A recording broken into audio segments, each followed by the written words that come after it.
myssc.in.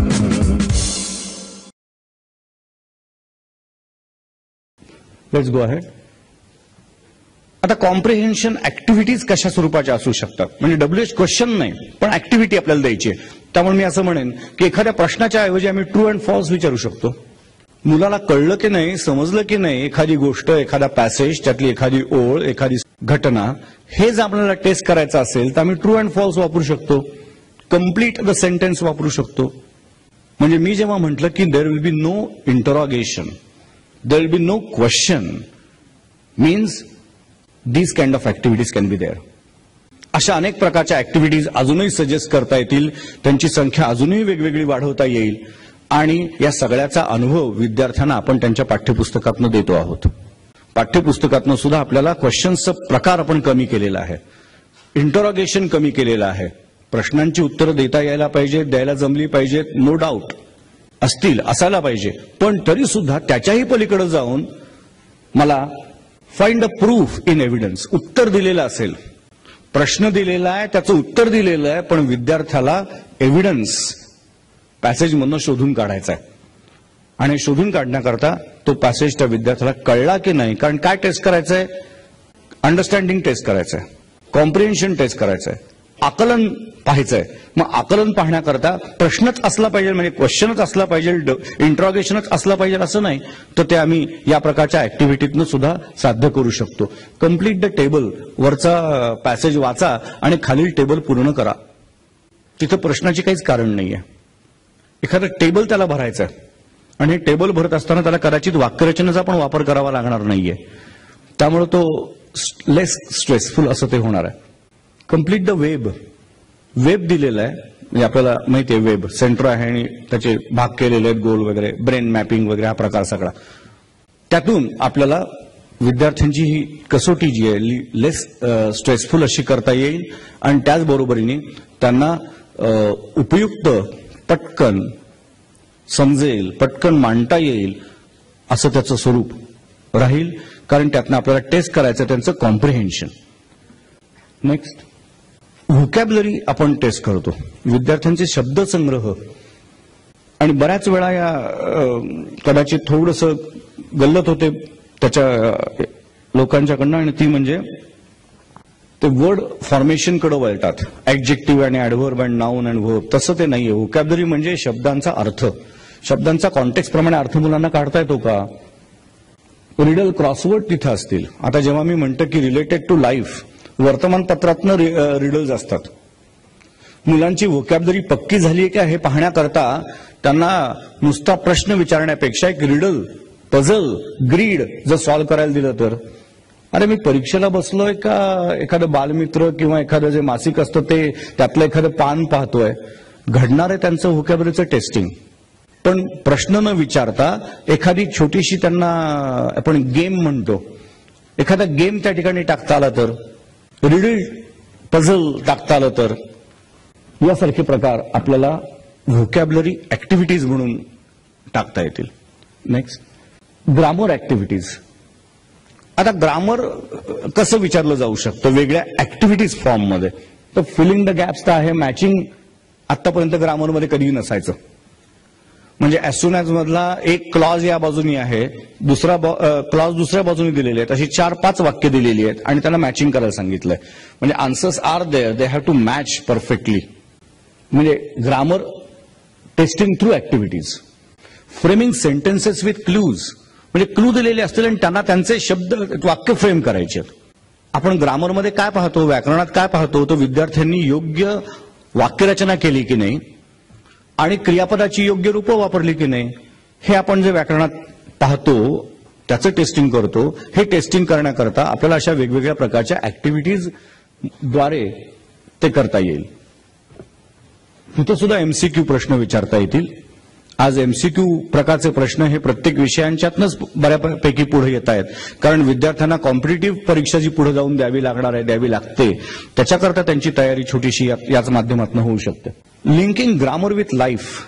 आता 9वी मध्ये जे आपण उत्तर देतात, कदाचित मला माहिती नाही सर्व शाळांनी हे कितपत आत्मसात केलेलं आहे. शिक्षण संक्रमणच्या अंकातनं आम्ही हे स्पष्टपणे मांडलेलं आहे.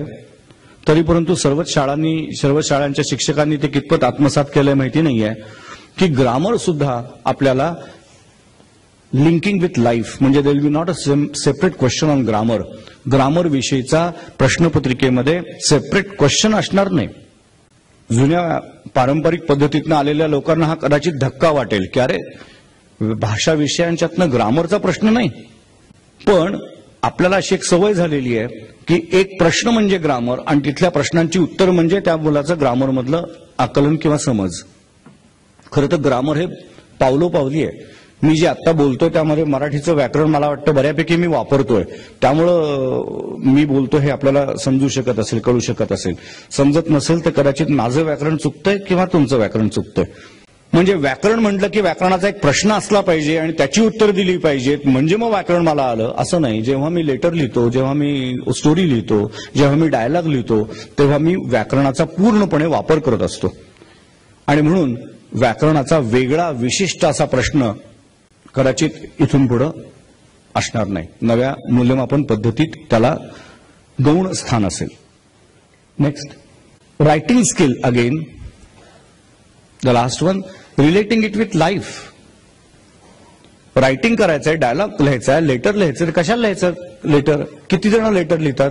स्वतःच्याच मनाला स्वतः प्रश्न विचारून पहा. गेल्या महिनाभरात,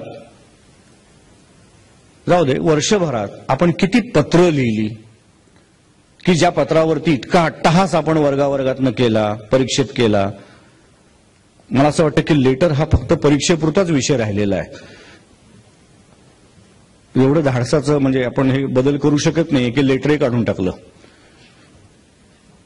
तर लेटरच्या ऐवजी ईमेल मेसेज कसा पाठवावा अशा स्वरूपाचं काही करता आलं तर विचार चालू आहे.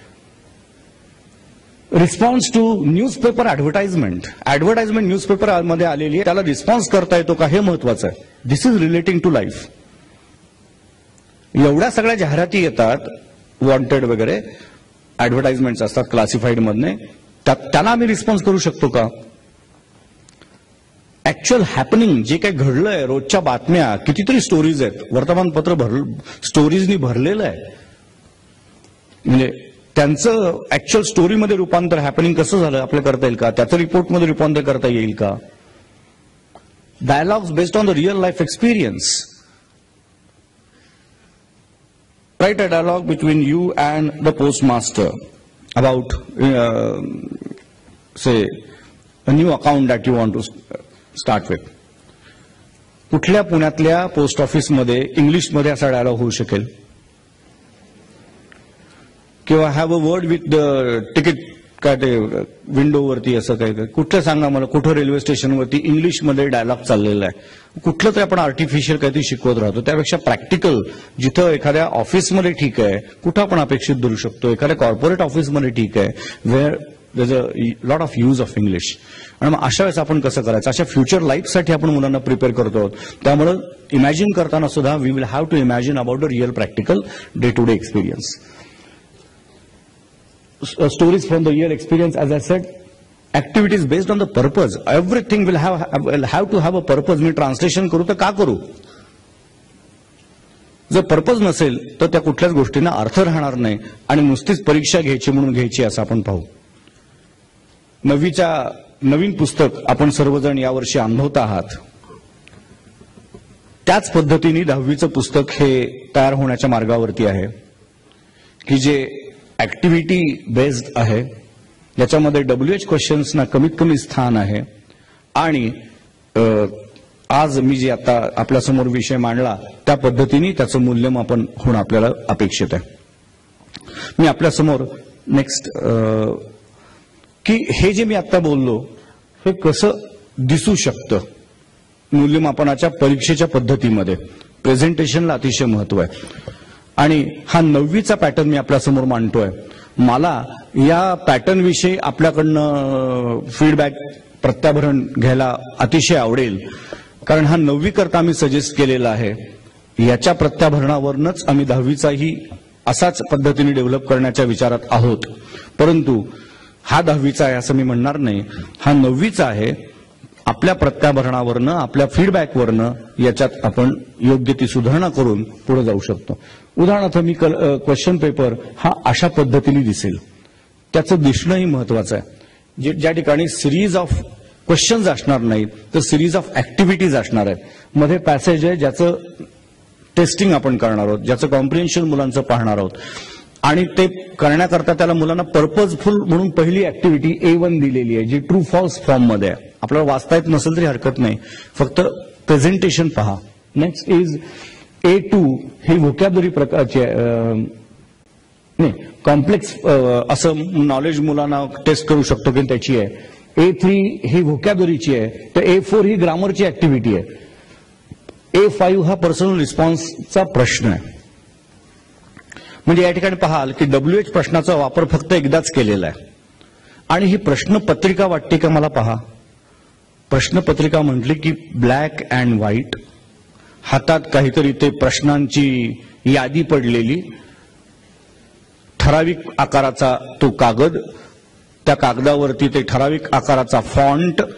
प्रश्नपत्रिकेमध्ये अनेक प्रकारचे फॉन्ट वापरलेले असतील.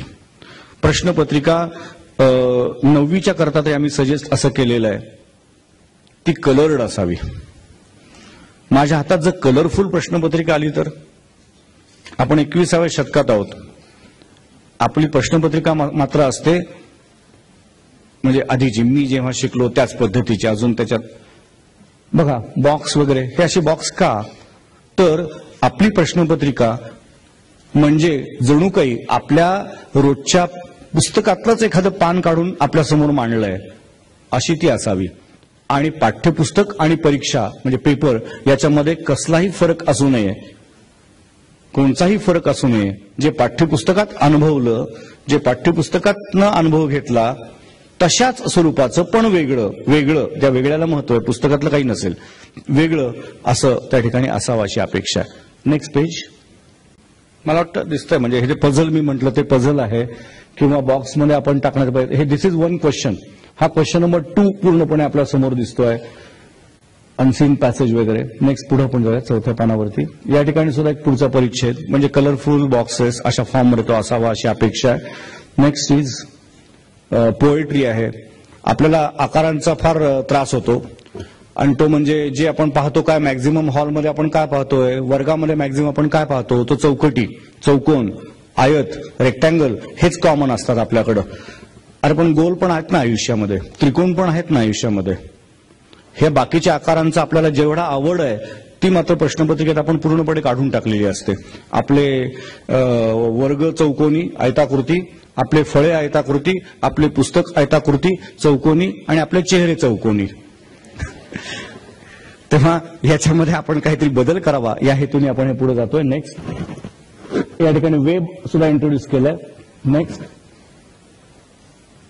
या ठिकाणी हे जे आहे जॉईन समर कॅम्प, एक छोटीशी जाहिरात आहे पेपरमध्ये आलेली. तर जॉईन समर कॅम्प पेपरमध्ये जाहिराती अशा असंख्य असतात, ती जाहिरातच तिथे चिकटवलेली आहे. आणि त्याचा उपयोग करून विद्यार्थ्यांनी लेटर लिहायचं की ज्या समर कॅम्पला मला माहिती पाहिजे. दिस इज अ प्रॅक्टिकल एक्सपिरियन्स. किंवा public ground for building a mall अशी एक बातमी आली आहे. पब्लिक ग्राउंडचा उपयोग पब्लिक मॉलसाठी वापर केला जाणार आहे, तर त्याच्यावर ती अगेन्स्ट तुमचं मत कळवा, म्हणजे प्रॅक्टिकल आहे हे. ही अशी छोटीशी बातमी आपल्याला अनेक प्रकारच्या वर्तमानपत्रातून मिळू शकतात. त्याला रिस्पॉन्स म्हणून लेटर टू एडिटर लिहिता येतं. अशा स्वरूपाचे हे practical day to day life मधले रायटिंग एक्सरसाइज असावेत अशी अपेक्षा आहे. नेक्स्ट वन टेबल आहे. तुम्हाला मगाशी म्हटल्याप्रमाणे इन्फॉर्मेशन टेबल किंवा ट्री डायग्राम आहे, त्याच्यातली माहिती. Next one. आणि हे ट्रान्सलेशन, जिथं परत एकदा एखादी बातमी जाहिरातीत आलेली ते आपण ट्रान्सलेशन करता देऊ शकतो. माझा एकट्याचा मी वेळ इथं पूर्णपणे घेऊ इच्छित नाही. आपण सर्वजण एवढ्या संख्येने इथे उपस्थित राहिलेले आहात आणि हे इंग्रजी विषयीचं थोडक्यात मी आपल्यासमोर प्रेझेंटेशन केलेलं आहे. हा पेपर जरी म्हणजे 9वीच्या लेव्हलला मला हे अपेक्षित आहे, मला आपल्याकडनं याच्याविषयीचा फीडबॅक अपेक्षित आहे. If you could go to the slide there, slide first slide. या ठिकाणी मी माझा ईमेल ऍड्रेस पण देऊन ठेवलेला आहे. तुम्ही मला MySSC थ्रू सुद्धा म्हणजे माहिती विचारू शकता. आज या ठिकाणी मला बोलवून हे इंग्रजी विषयाचं जे अध्ययन अध्यापन आहे आणि मूल्यमापन आहे याच्याविषयीची माहिती आपल्यासमोर मांडण्याची एक संधी SSC तर्फे कारणे यांनी दिली, याबद्दल मी त्यांचा अत्यंत ऋणी आहे आणि आपल्या सर्वांचा आभारी आहे की आपण सर्वजण ही माहिती जाणून घेतलीत. धन्यवाद. थँक्यू.